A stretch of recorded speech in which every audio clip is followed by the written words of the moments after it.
Hi guys, recently we had a discussion about Starlink and we were wondering if Starlink can give a competition to 5G in future, and would it be possible for Starlink to make 5G obsolete. I did some research on that and I found it very interesting, so I thought I will share with everyone. Let's have a look at Starlink and how it works, and what are my thoughts and what do I think about the competition, or the ultimate race, as I would like to call the ultimate data race between Starlink and 5G, and who should be the winner or who will be the winner in future. So let's see. Firstly, let's understand how Starlink works, or we should say, why do we need Starlink to begin with? Previously, the satellites that we had that can actually give internet connection, they are very far away from the Earth. So if you look at the conventional satellites that are VSAT links, they are around 35,000 kilometers away. Now, when we say 35,000 kilometers, what does it mean in terms of latency? We know that the electromagnetic waves, the waves that carry data, they traverse with the speed of light. So if we know the distance that we have and we know the speed of light, then using S is equal to Vt, we can find the time that the electromagnetic waves will take from here to reach here, when we know the distance. So using these 35,000 kilometer and speed of light, which is 3 into 10 power 8 meter per second, we can find out that one time, or one single path delay from here to here would be around 120 milliseconds. So electromagnetic waves transmitting on from Earth will reach this satellite after 120 milliseconds. However, that's not the RTT. RTT is the round trip time. So when let's say a satellite station or a user from here needs to ping a server somewhere over here, what will happen is that it will send a ping. Ping will go to the satellite. Then satellite will send that ping packet towards that server. Then that server will respond with an ICMP ping response. It will go back to the satellite, and satellite will then forward that to the original user. So each of this leg is 120 milliseconds. So this happened like 4 times. So the total RTT in this case would be 120 into 4, which is around 480 milliseconds. And on top of that, we will have some processing delays on all of these nodes, on the transmitter side, on the satellite, on the receiver side, on the server side. So effectively, the actual ping RTT would be somewhere above 500 milliseconds, or maybe up to 600 milliseconds.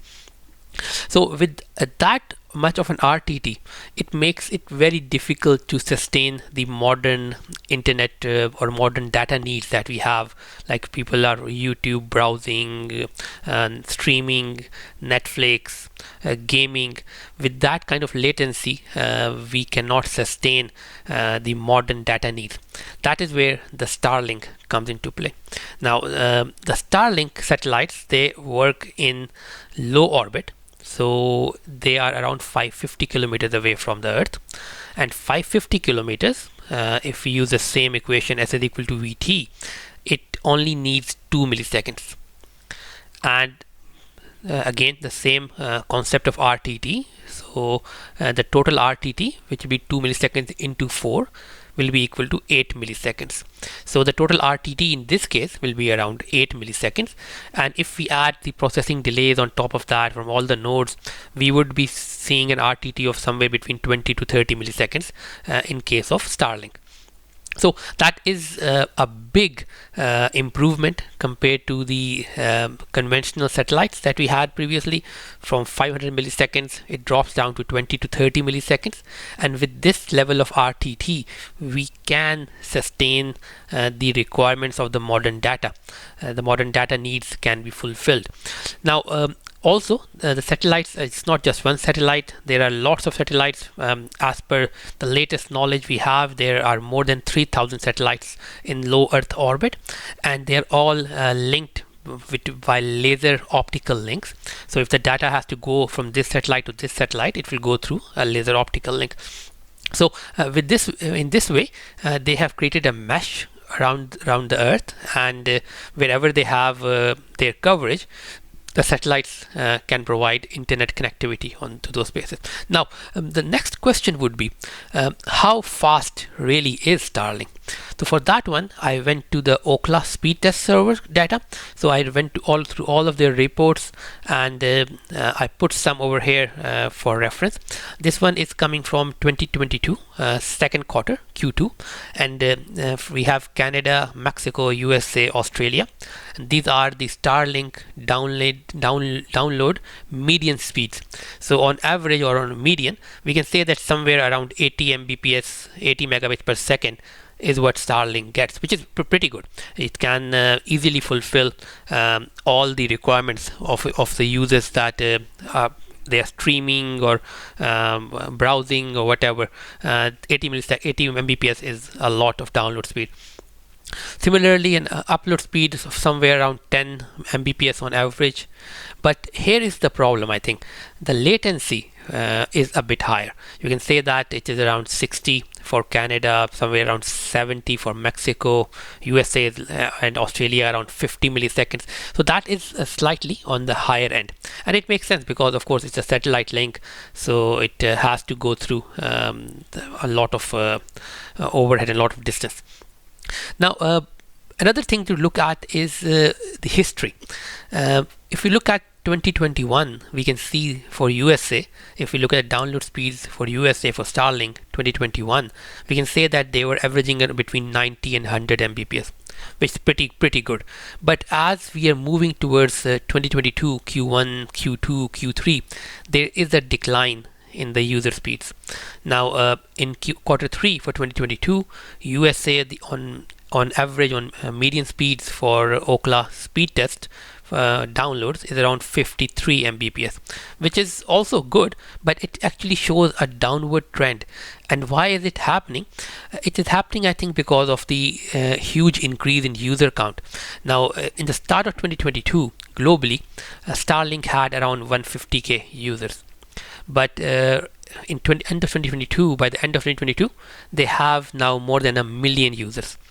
So with more users, the resources are distributed, and if there's distribution, this download speeds go down. What it effectively means is that as more and more users are coming into the Starlink system, we might see further degradation. But there's also a plan to add more satellites. Now, currently we have around 3,000, but there's a plan of doing it around 12,000 satellites in future, and there is another plan that might be an extension to up to 40,000 or 42,000 Starlink satellites. So with that kind of capacity, yes, they might be able to sustain very good speeds and continue to deliver. But let's compare this with the mobile 5G, for instance. So here is the download speeds. This is for Canada, Starlink and mobile, USA, Starlink and mobile, Australia, Starlink and mobile. And we can see that more or less the download speeds are equivalent. So that shows that at least on the download speed perspective, they are both more or less neck to neck. But when we look at the latency, then we see that the mobile is much better. This shows that the mobile 5G will have a much lower latency when it is compared to Starlink. Now, it might be a problem because Starlink has a satellite link, so user has to send data to satellite has to send it to the server, and then vice versa, it comes back the same path. One of the possible ways would be if somehow they can add CDN capabilities on a few satellites, for instance. So a few satellites can can contain or can let's say cache the data for in their memory, and then what will happen is that they can source the data from the satellite themselves, and they won't have to come back to Earth. So that would cut the RTT to half. The latency might be halved, and also Another possibility would be that if they can put speed test servers somehow on the satellites themselves, again that will cut the latency to half. So in that way they can really be somewhere around 25 to 30 millisecond range and compete with the mobile 5G as well.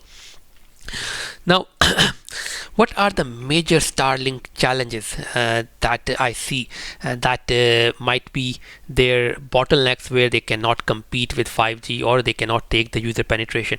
Now, the first one would be that Starlink needs this huge receiver at the receiving end. So anywhere we have to we buy a Starlink service, we get this dish type antenna, and it has a cable connected to the CPE router, and then the router gives the Wi-Fi in the house.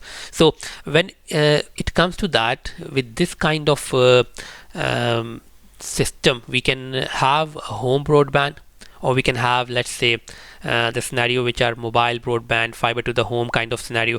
So they can compete with those kind of things.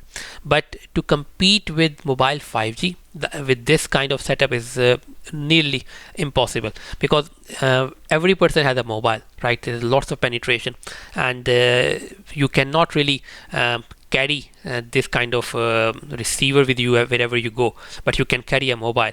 So in this case, mobile 5G will most probably win, and because it already has lots of user penetration, and Starlink will only be able to challenge the mobile broadband kind of scenarios, the home broadband kind of scenarios, and not really the mobile 5G. Now, where it can change, if somehow Starlink can get mobile connectivity, that can be a massive game changer.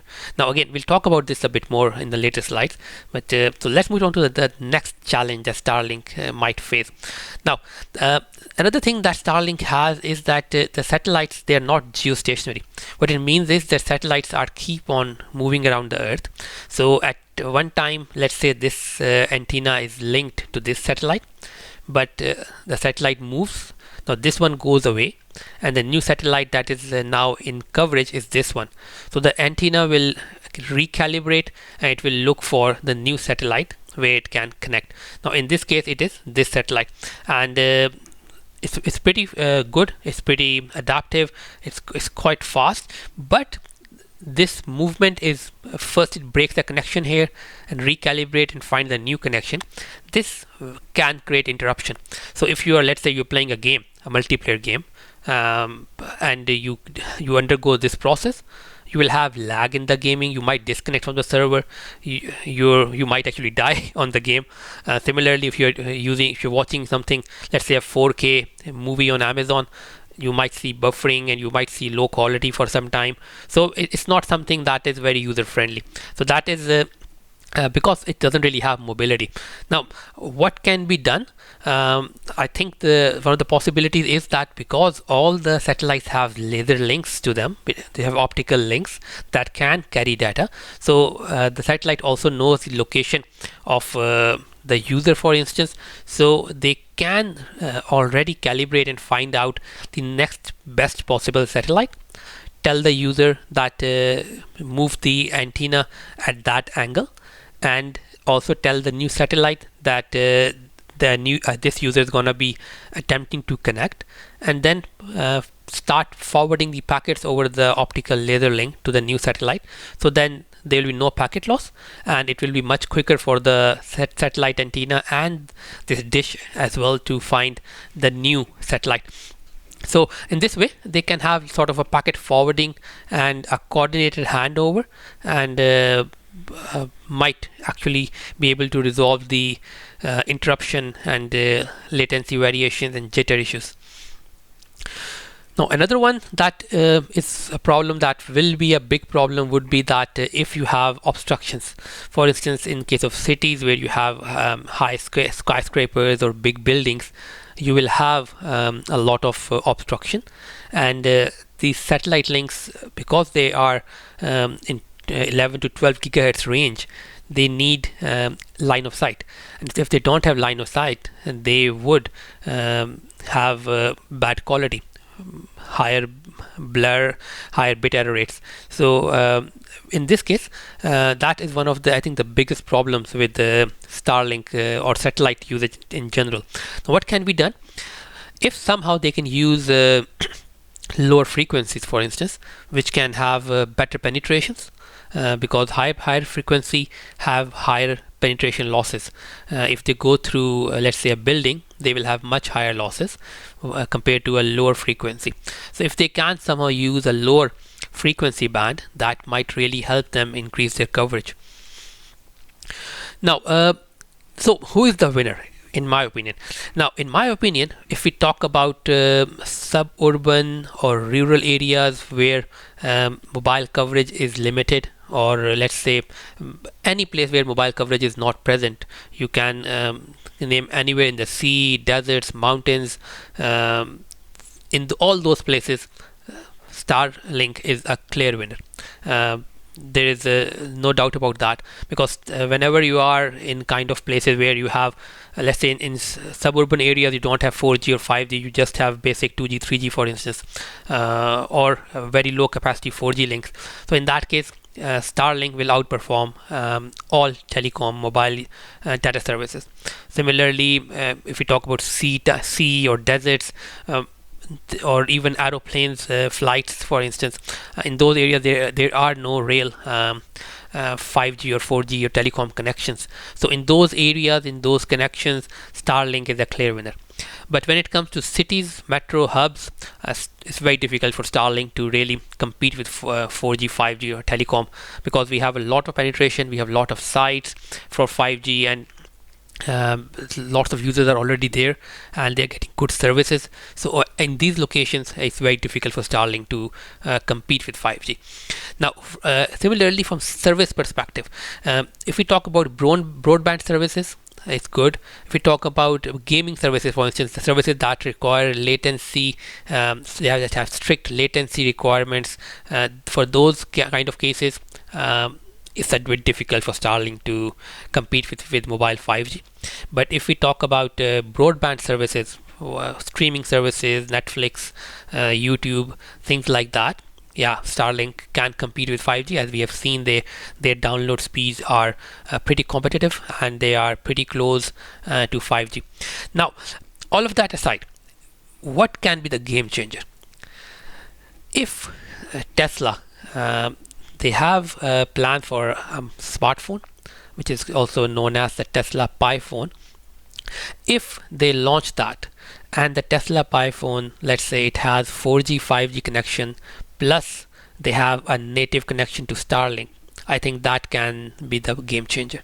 That is something that can simply make Tesla win on every ground. Why I say that? Because if you buy a Tesla phone, a Tesla Pi phone, and you have a guarantee that wherever you go, you will have a connection to internet. Who will not buy that? You can go to another country, you will still not have a problem. You can still connect to Tesla Starlink internet. You go to any picnic, you go for camping, you go in the sea, you're on the aeroplane, you go on a flight, all the time you can be connected. Who would not want that?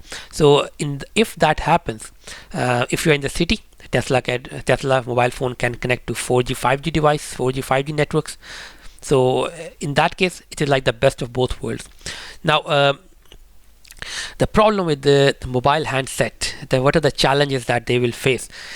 If you have a mobile handset and you want to connect it to a satellite, in the downlink, they might have, let's say, very powerful phased antenna arrays, phased array antennas, and they can use beamformings to transmit.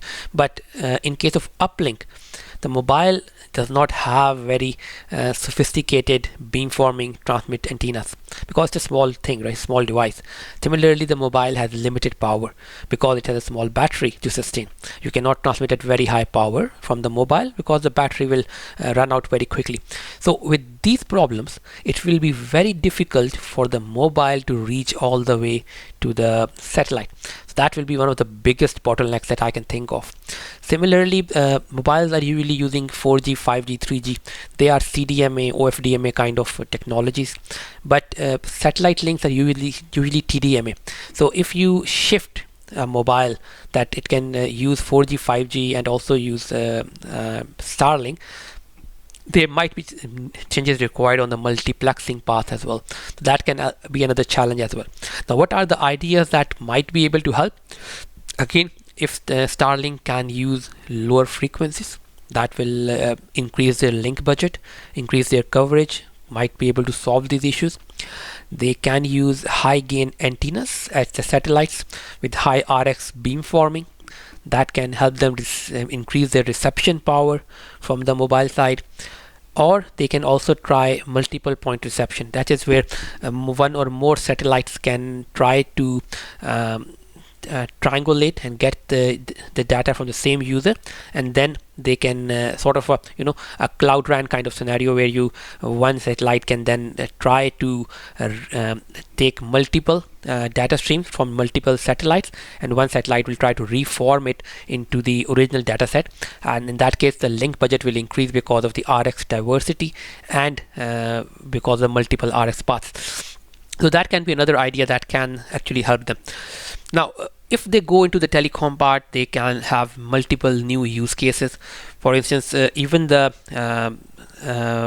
mobile operators, where they cannot deploy sites, they can actually pay Tesla for roaming services.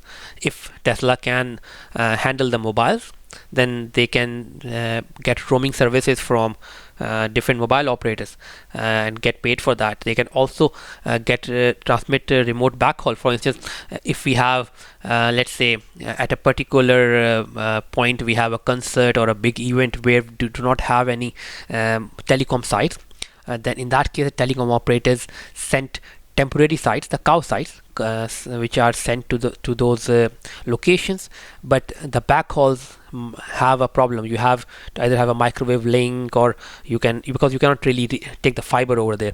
So in that case, Tesla might be able to give them remote backhaul. So instead of VSAT, which is very slow, they might be able to use remote backhaul via Starlink, and in that case they can also get paid. It can be a paid service as well. So these are some of the use cases that Tesla can do if they sort of integrate with telecom. So, but having said that, Starlink, it has a huge potential. If we really say the sky is the limit, but when I look at Starlink's potential, I would say even sky is not the limit for them. They're already gone beyond that, and they're still not stopping. So I'm really excited to see how the future is for them. And again, I personally believe that Elon Musk, he's one of the most innovative and bright minds right now in the world, and he has always surprised us, whether it comes to the Tesla electric car, or it comes to his Starlink or SpaceX venture. All of them have been wonderful, exciting, and I am looking forward to how he does this, how he makes the whole Starlink and Tesla and Pi-phone and everything, how he integrates them together, and how it works out. So that's all from my side. If you like it, let me know. It would be great to hear from you. Thank you. Bye.